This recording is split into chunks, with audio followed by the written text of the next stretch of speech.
우리 오늘 말씀은 이제 바울이 마침내 로마에 입성한 이야기가 등장하고 있습니다. 바울이 로마로 가게 된 사연은 우리가 조금 이중적으로 볼 수 있겠다 싶습니다.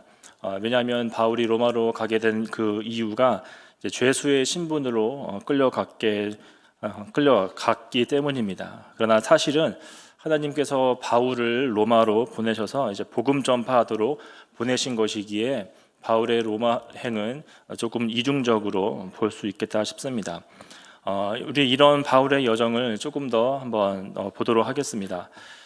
맨 먼저 사도행전 24장 1절 말씀에 보면은 바울은 대제사장과 장로들에 의해서 총독에게 고발을 당합니다. 고발을 하면서 그들은 말하기를 이 바울은 민족의 전염병과 같은 자다, 또는 나사렛 이단의 우두머리다라고 고백을 하고, 이 과정 가운데서 바울은 자기를 변호하고 또 상소하면서 결국 로마에까지 가서 이제 가이사 앞에서 이제 마지막 최후 심판을 받게 된 것입니다. 이렇게 바울이 로마에 가면서 율리오 백부장과 함께 로마로 갑니다. 하지만 그들이 탔던 배는 유라굴로 광풍을 만나서 좌초되었다가 또 멜리데 섬에 겨우 다시 도착하고 나서 거기서 이제 석 달 동안을 머물다가 이제 떠나게 됩니다. 이 멜리데 섬에 있는 동안 바울은 열병과 이질에 걸렸던 이 보블리오의 부친을 치료해주고 또 그 덕으로 후한 예를 받으면서 겨울을 지났고, 또 겨울을 보낸 이후에는 알렉산드리아라는 배를 타고 여정을 이어가게 됩니다. 그리고서 수라구사와 레기온을 지난 이후에 이 보디올이라고 하는 곳에 도착하여서 믿음의 형제들을 만나고 또 그들을 만나 하나님께 감사하고 담대한 마음을 얻게 되었다라고 오늘 말씀에서 나와 있습니다. 이런 바울의 로마행을 우리가 그냥 여정을 쭉 보면 사실은 로마로 가는 길은 좀 불안해 보이고 또 불편해 보이고 불명예스러워 보입니다. 왜냐하면 죄수의 신분으로 갔기 때문에 불명예스럽고, 또 배가 좌초되었기 때문에 불안했고, 또 자신도 여러 가지 어려움 속에서 불편한 상황 속에서 로마로 갔기 때문입니다. 이렇게 저는 첫 번째로 바울의 여정이 불편한 여정이다라고 말하고 싶습니다.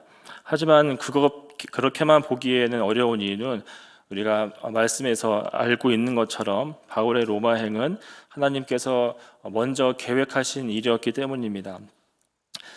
사도행전 9장 15절에서 바울이 회심하기 전에 하나님은 아나니아에게 이렇게 말씀하십니다. 9장 15절 말씀 보면 주께서 이르시되 가라, 이 사람은 내 이름을 이방인과 임금들과 이스라엘 자손들에게 전하기 위하여 택한 나의 그릇이라.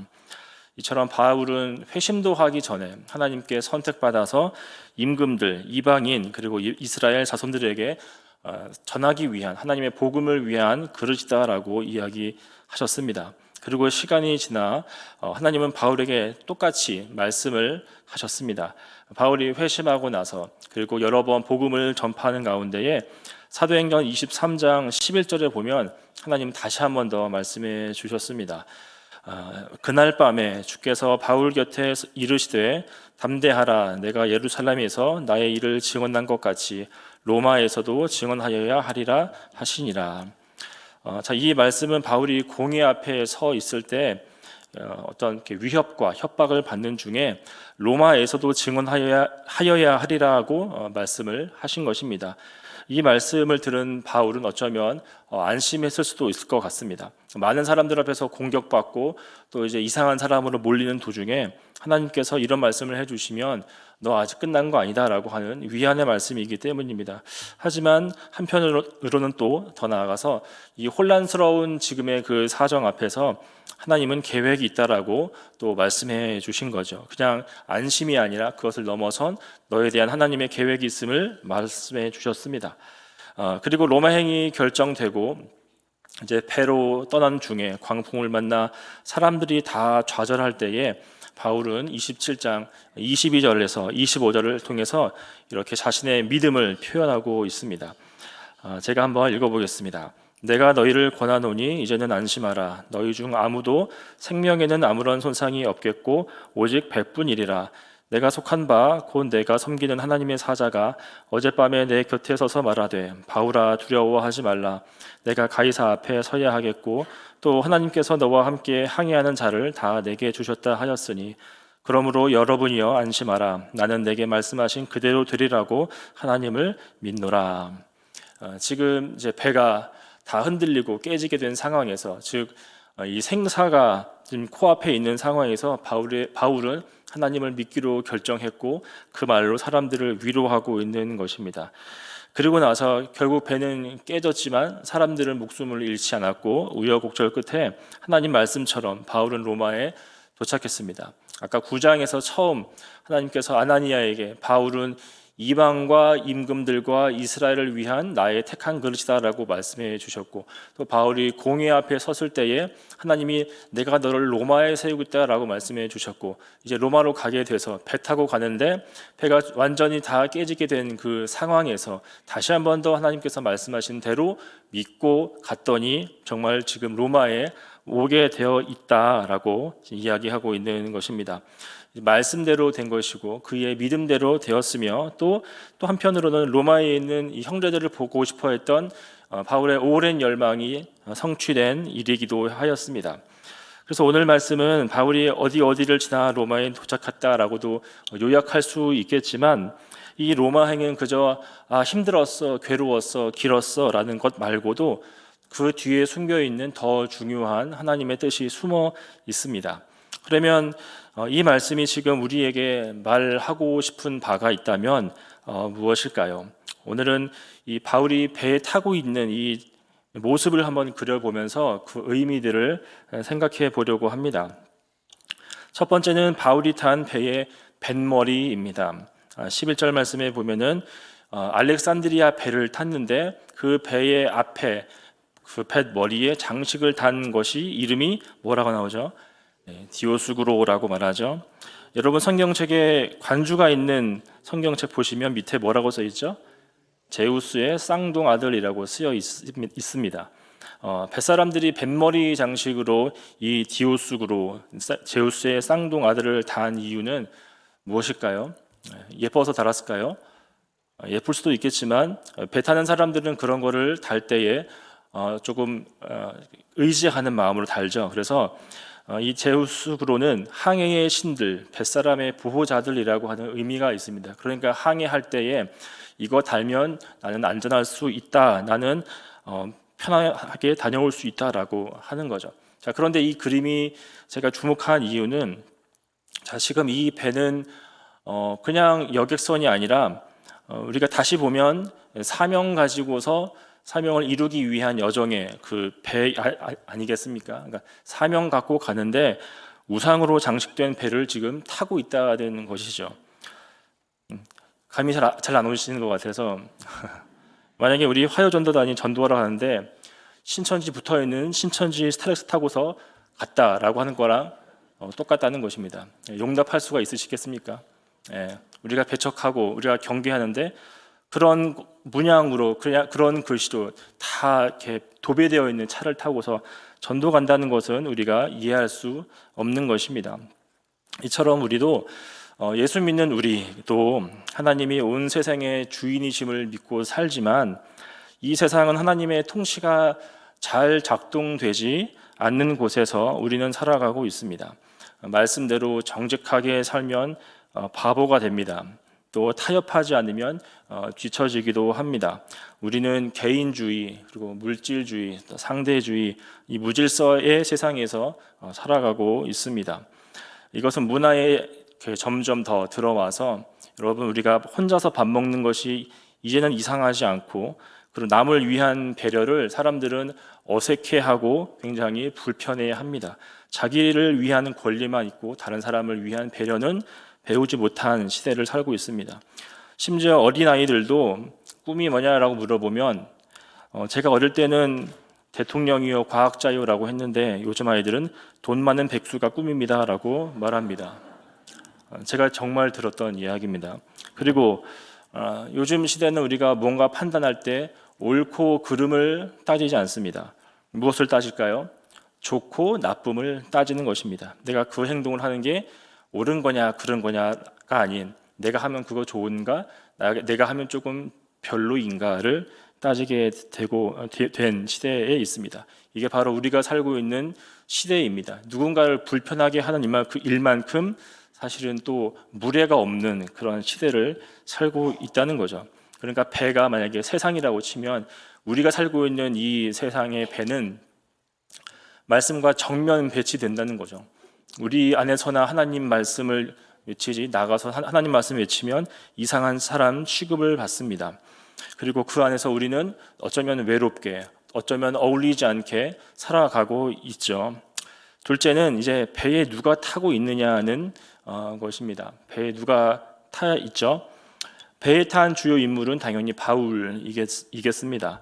하나님이 택한 그릇이다라고 한 위대한 사도 바울이 이 배에 타 있습니다. 그리고 또 바울은 사도행전에서 베드로와 함께 가장 중요한 인물로 지금 소개되는 사람입니다. 전반부는 베드로의 역할이 컸다면 후반부에 가면은 바울이 조금 이제 선두에 나서서 사역을 하기 때문이죠. 그런데 이렇게만 알고 있으시면 그들을 조금 반쪽만 알고 계신 것입니다. 여러분, 이들은 한편 이전에는 예수님 반대편에 서 있던 사람들이었습니다. 베드로는 십자가 앞에서 예수님을 모른다고 3번 부인하고 저주하고 맹세했습니다. 한편 또 바울은 예수님을 믿는 자들을 잡아 죽이던 사람이 바울이었습니다. 자, 이 두 가지를 한번 결합해서 생각해 보면 참 재미있을 것 같습니다. 여러분께서 복음 전하러 가는데 여러분의 차와 우리 인생의 배는 우상으로 떡칠이 되어져 있고 또 복음을 전하러 간다라고 하는 사람은 사실은 전직 배신자였습니다. 이렇게 엉망이고 이렇게 어색한 그림이 없을 것입니다. 그래서 정상인 것처럼 보이는 것은 배가 가는 곳만 정상입니다. 그 배가 로마로 간다는 것만 정상이고 배도 조금 이상하고 거기에 탄 사람도 조금 이상한 사람입니다. 배나 거기에 탄 사람이나 뭐 하나 제대로 된 게 없어 보입니다. 자, 그런데 더 이상한 거는 바로 배는 그럼에도 불구하고 어디로 갔나요? 로마로 간다는 사실입니다. 이것이 3번째입니다. 뱃머리는 우상이 장식되어 있고 배에는 전직 배신자가 있지만 배는 로마로 갑니다. 즉 하나님께서 이전에 말씀하셨던 그대로 이루어진다라는 것입니다. 우리도 살다 보면 때로는 심심치 않게 이런 일들을 겪는 것 같습니다. 우리가 보기에는 길도 없어 보이고 기대할 것도 없어 보이고 다 잃은 것 같고 아무리 짱구를 굴려봐도 안 되지만 어느 순간에 갑자기 하나님의 말씀이 다 놀랍게 이루어져 있더라라고 하는 그런 순간들이 우리 안에 있습니다. 그런 경험 여러분들 있지 않으신가요? 기대하지 않았지만 사실 곰곰이 되돌아보면 말씀대로 다 되어 있던 것, 걱정했지만 걱정한 것이 무색할 정도로 아무것도 다 이루어지지 않은 것이 없던 적이 우리의 삶 속에 많이 숨어 있습니다. 또 반대의 경우도 있습니다. 순탄한 길이라고 생각했고 또 그것이 옳다고 생각했던 길이었지만 다시 생각해 보니 잘못 간 길도 있고 또 지혜로운 길이라고 생각했던 길이 돌아가는 길이었고 또 어리석은 일도 우리에게는 너무나 많습니다. 그래서 열심히 살았지만 헛되이 산 적도 있고 더딘 것 같지만 바르게 걸어갔던 경험이 우리 믿음의 삶에서는 수없이도 많이 경험되어지고 발견될 수가 있습니다. 그리고 우리가 이런 일들을 여러 번 겪다 보면 어떻게 보면 약간의 의구심과 또 원망이 들기도 합니다. 어떻게 보면 하나님은 기준도 없이 일하시는 것 같습니다. 어떻게 배신자랑 일하실 수가 있으실까요? 어떻게 다 망해버린 것 같은데 난 아픈데 나는 지금 배신당했는데 어떻게 이것이 될까요? 이런 생각이 들 때가 있고 하나님의 기준이 있다라고 해도 그 기준이 무엇인지도 모르겠는 그런 생각이 많이 들기도 합니다. 한편으로는 또 하나님의 섭리가 그만큼 크다는 생각도 우리가 몸소 하기도 합니다. 여러분 그런데 그 원리를 그 방법을 우리가 다 알 수는 없지만 하나님은 우리와 함께 하시는 분이시지만 그렇다고 해서 하나님이 내 수준만큼 작은 분은 아니다라는 것을 우리가 함께 또한 기억했으면 좋겠습니다. 나랑 같이 있으시고 내 옆에 계신다고 해서 내 키만큼 되시는 분은 아니라는 거죠. 하나님은 우리 안에 계시지만 하나님은 또 초월자로서 온 세상을 다스리시는 분입니다. 우리 생각에 우상 달린 배와 배신자는 필요 없습니다. 다 내다 버려야 합니다. 우상은 척결해야 되고 배신자는 처벌해야만 합니다. 그런데 하나님은 우상 달린 배를 선교선으로 사용하시고 배신자들을 버리지 않고 오히려 포기하지 않으시고 그들을 헌신자로 사용하셔서 주님의 귀한 일에 마음껏 사용하십니다. 여기서 우리는 하나님 앞에 겸손해야 되고 또 그분의 일하심 앞에서 기대해야 할 것입니다. 우리 당장 눈앞의 것을 가지고 다 판단하는 그런 오류가 우리의 삶에서는 더 줄어지고 사라져야만 할 것입니다. 저는 지난 월요일에 오랜만에 아이들 데리고 한겨울에 물놀이를 다녀왔습니다. 제가 간 곳은 파도풀이라고 해서 이제 수영장인데 한 시간마다 한 25분씩 인공적으로 파도를 만들어서 그 파도 타기에 하게 돼 있는 그런 곳이었습니다. 거기에는 어른부터 아이까지 이제 놀 수 있기 때문에 앞으로 점점점 더 가면 이제 수심도 점점점 더 이제 깊어지는 곳이었습니다. 2m까지 깊어지는 곳이었는데 거기서 이제 구명조끼 입고 놀고 저는 제 아들과 그 파도풀 시간에 맞춰서 거기로 이제 들어갔습니다. 이제 보통 들어가면 이제 안으로 깊게 들어가잖아요. 저도 깊게 들어가는데 어느덧 이제 제 키보다 더 높은 수심까지 제가 들어가게 됐습니다. 그래서 옆에 제 아이는 신나서 노는데 이 파도가 이렇게 앞에서 뒤로만 치는 게 아니라 옆에서도 이렇게 치더라고요. 그래서 제가 그걸 까먹고 있다가 어떻게 됐을까요? 웃으시는 것처럼 물을 2번 먹었습니다. 근데 제가 먹었으면 됐는데 그 아이가 물을 이제 탁탁탁 먹으면서 물을 2번 이렇게 먹었습니다. 그래서 제가 아이를 재빨리 이제 건지려고 하는데 저도 그 순간에 파도로 뒤로 밀어나면서 저도 2번 먹었습니다. 그래가지고 이렇게 있으면 안 되겠다 싶어서 제가 팔을 쭉 내밀어서 애 멱살을 잡고서 이렇게 높이 들었어요. 높이 들고서 그냥 물 2번 더 먹은 다음에 애를 이제 데리고 나와서 안전한 곳에서 조금 이제 제 딴에는 이제 놀랬을 것 같으니까 진정시키려고 나왔습니다. 그리고서는 이제 물 먹었으니까 이제 오늘 놀 건 다 있다라고 생각하고서 좀 이렇게 앉아 있었는데 이 아이가 옆에 있더니 다시 들어가자고 또 들어가자고 이제 계속 말을 하는 겁니다. 그래서 제가 얘가 아직 정신을 덜 차렸나 싶었는데 순간 이런 마음이 들었습니다. 얘가 비록 물을 먹고 제가 멱살 잡고 끌고 나왔지만 얘 마음에는 내가 빠져도 우리 아빠가 건져주겠지라는 마음이 있는 건가? 라는 생각이 들었습니다. 그러면서 저도 반성이 되었습니다. 제가 별로 믿음직스러운 아빠는 아니지만 이 믿음직스럽지 못한 저도 7살 먹은 아기가 믿어주는데 나는 왜 전능한 하나님을 믿어드리지 못할까라는 것이었습니다. 여러분들은 그런 생각 안 해보셨습니까?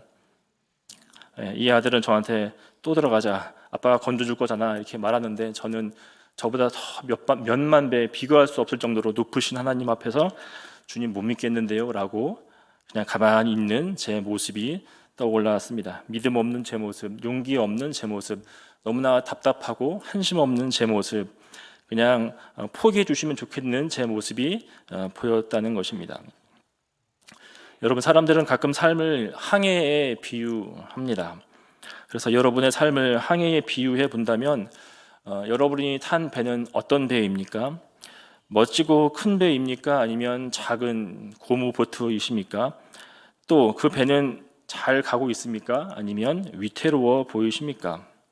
한번 생각해 보시기 바랍니다. 제가 탄 배는 성능이 별로 좋아 보이지는 않는 것 같습니다. 다른 사람들 배는 제가 보기에 쾌속성 같고 멋지고 또 먼 바다로 나가서 큰 일도 하는 것 같습니다. 근데 저는 제 배는 바다니까 동서남북이 어딘지도 잘 모르겠습니다. 배가 지금 앞으로 가고 있는 건지 아니면 물결에 떠밀려 가는 건지 이것도 잘 모르겠습니다. 그런데 배가 뭐 크든 작든 뭐 어떻든 전 이 말씀, 우리가 읽었던 말씀에서 위로를 얻습니다.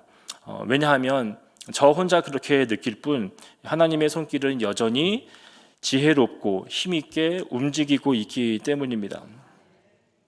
배가 중요한 게 아니라는 거죠.